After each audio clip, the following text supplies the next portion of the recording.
నమస్కారం ప్రజలారా, మా యూట్యూబ్ ఛానల్. నా పేరు రాజు. ఈరోజు తెలంగాణలో ఫోన్ ట్యాపింగ్ ఎవరిని వదలట్లేదండి.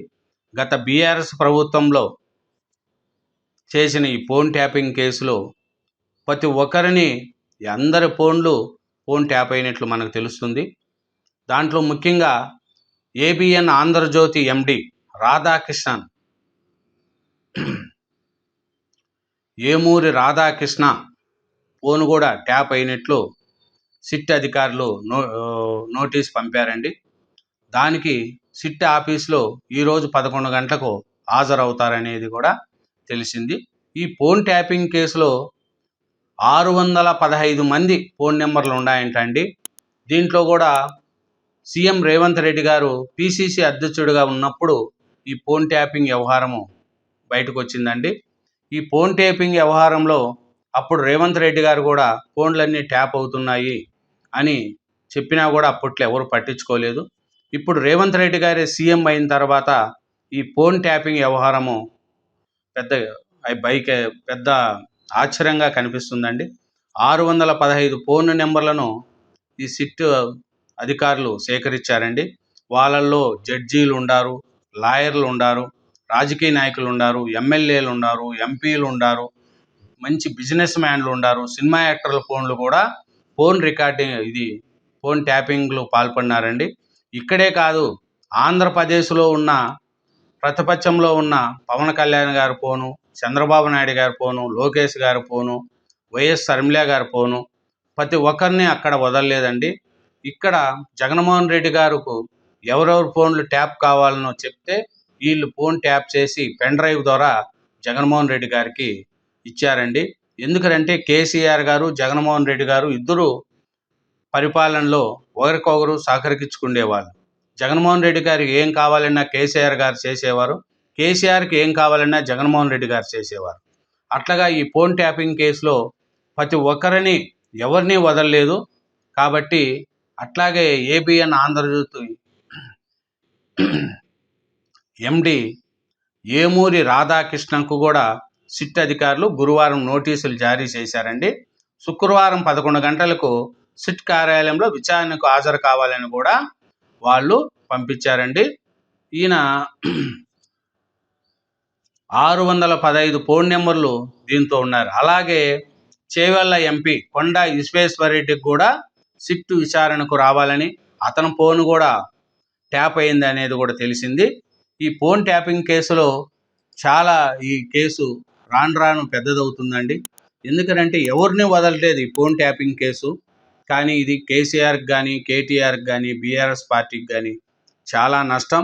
ఈ కేసు కానీ ఫైనల్ అవుతే, నిర్ధారణ అయితే 7 సంవత్సరాల వరకు జైలు శిక్ష కూడా పడుతుంది అనేది కూడా తెలుస్తుందండి. ఇది 2023లో 2022 నుంచి ఈ ఫోన్ ట్యాపింగ్లది అన్నీ వచ్చినాయండి బయట. 2023లోనే కొండా విశ్వేశ్వరరెడ్డి ఫోన్ నెంబరు ట్యాపింగ్ చేసినట్లు సిట్ గుర్తించింది.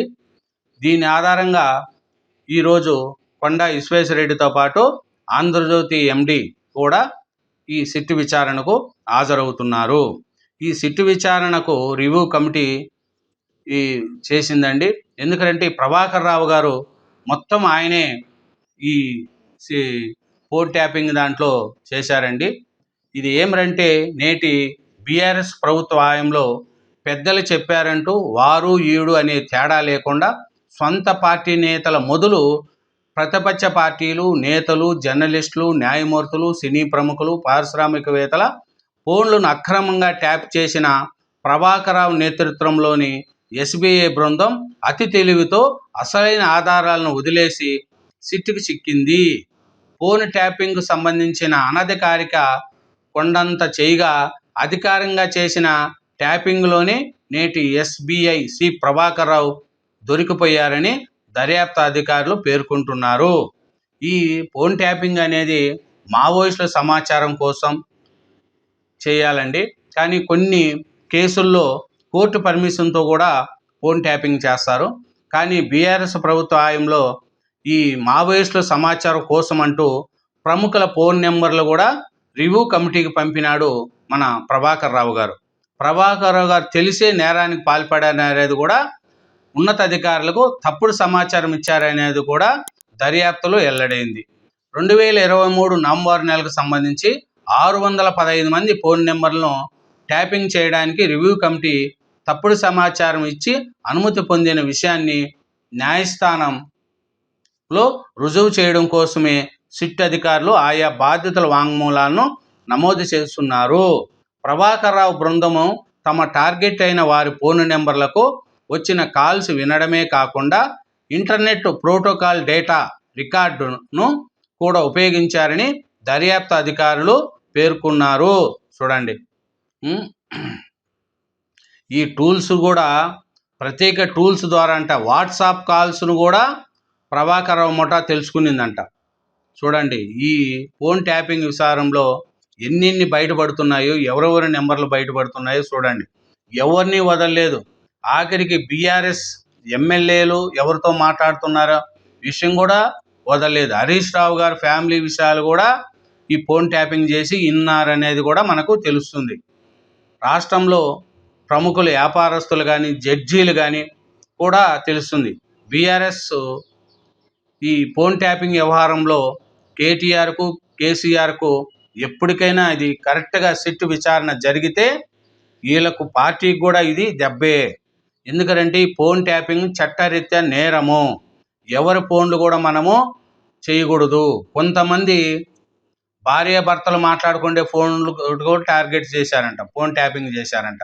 వాళ్ళు ఏం మాట్లాడుకుంటా అనేది కూడా ఈ ఫోన్ ట్యాపింగ్లో ఉన్నాయంట. ఎవరిని వదలలే, బీజేపీ వాళ్ళని వదలలేదు.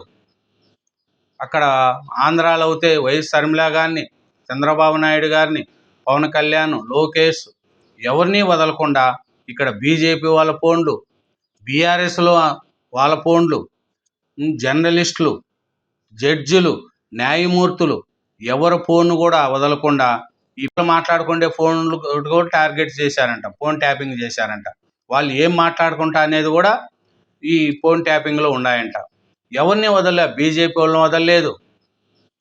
అక్కడ ఆంధ్రాలో అయితే వైఎస్ షర్మిల గారిని, చంద్రబాబు నాయుడు గారిని, పవన్ కళ్యాణ్, లోకేష్ ఎవరిని వదలకుండా ఇక్కడ బీజేపీ వాళ్ళ ఫోన్లు, బీఆర్ఎస్లో వాళ్ళ ఫోన్లు, జర్నలిస్టులు, జడ్జిలు, న్యాయమూర్తులు ఎవరి ఫోన్ కూడా వదలకుండా ఈ ఫోన్ ట్యాపింగ్ వ్యవహారంలో బీఆర్ఎస్ ప్రభుత్వం చేసిన దీనికి శిక్ష కేసీఆర్ కానీ, కేటీఆర్ గారు కానీ ఇది. ఎందుకంటే కేటీఆర్ గారే అప్పుడు అన్నీ చూసుకుండేవాడు, ఐటీ శాఖ మంత్రిగా ఉన్నారు కాబట్టి కేటీఆర్కి కూడా సిట్ విచారణ జరిగితే కేటీఆర్కు, కేసీఆర్కి కూడా జైలు జీవితం గడిపే సూచనలు కనిపిస్తున్నాయి. కానీ బీజేపీ ఏమన్నా సపోర్ట్ చేస్తే కేసును ఏం చేయలేము. కానీ కిషన్ రెడ్డి గారు కూడా ఏమంటున్నారంటే ఈ ఫోన్ ట్యాపింగ్ వ్యవహారాన్ని సిబిఐకి అప్పగించాలని కూడా కిషన్ రెడ్డి గారు అంటున్నారు. ఇది పోలీసులే ట్యాప్ చేసి వాళ్ళే విచారణ చేస్తారా అని కిషన్ రెడ్డి గారు అంటున్నారు. ఫోన్ ట్యాప్ చేసిందే పోలీసులు, అదే పోలీసులతో మళ్ళీ విచారణ చేస్తారా అనేది కూడా మన కిషన్ రెడ్డి గారు చెప్తున్నారు. సిబిఐకి అప్పగించాలని చెప్తున్నారండి.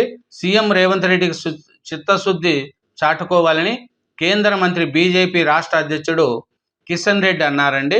గురువారం నిజామాబాద్లో ఈ బీజేపీ జిల్లా కార్యాలయంలో ఆయన మీడియాతో మాట్లాడారు. ఫోన్ ట్యాపింగ్ బీఆర్ఎస్ ప్రభుత్వం బ్లాక్మెయిల్ రాజకీయాలకు పాల్పడిందని ఆరోపించారు. రేవంత్ రెడ్డి పీసీసీ అధ్యక్షుడిగా ఉన్నప్పుడు ట్యాపింగ్ కేసును సిబిఐకి ఇవ్వాలని పదే కోరారని, అధికారంలోకి వచ్చి 18 నెలల కాలం ఉన్నా ఆ ఊసే వెత్తడం లేదన్నారు. రేవంత్ బీఆర్ఎస్తో కుమ్మక్క కాకపోతే ఆ కేసును వెంటనే సిబిఐకి ఇవ్వాలని కిషన్ రెడ్డి డిమాండ్ చేశారు. ట్యాపింగ్ విషయంలో బీజేపీ తరఫున హైకోర్టులో కేసు వేశామని కూడా తెలిపారు. చూడండి, గత ప్రభుత్వ హయాంలో పోలీసులే ఫోన్ ట్యాప్ చేశారని, ఇప్పుడు వారి చేతనే విచారణ ఎలా చేయిస్తారనేది కూడా కిషన్ రెడ్డి గారు చెప్తున్నారండి. బీఆర్ఎస్ ప్రభుత్వంలో పెద్దల హయాంలో జరిగింది కాబట్టి ఇప్పుడు పోలీసులే ట్యాప్ చేశారు, అదే పోలీసులతో మీరు సిట్ వేసి చేయిస్తున్నారు, విచారణ చేయిస్తున్నారని కిషన్ రెడ్డి గారు అంటున్నారు. కానీ ఇది పెద్ద నేరం అండి. ఎవరు ఫోన్ ట్యాపింగ్లు చేసినా చట్టరీత్యా నేరం అనేది అందరికీ తెలుసు మనకు. ఈ కాబట్టి గత బీఆర్ఎస్ ప్రభుత్వంలో చేసిన అధికారులు కూడా పన్నిత్రావు గారు కానీ ఇంకా చాలా రాధాకిషన్ రావు వీళ్ళందరూ చాలామంది జైలు జీవితం కూడా గడిపారు.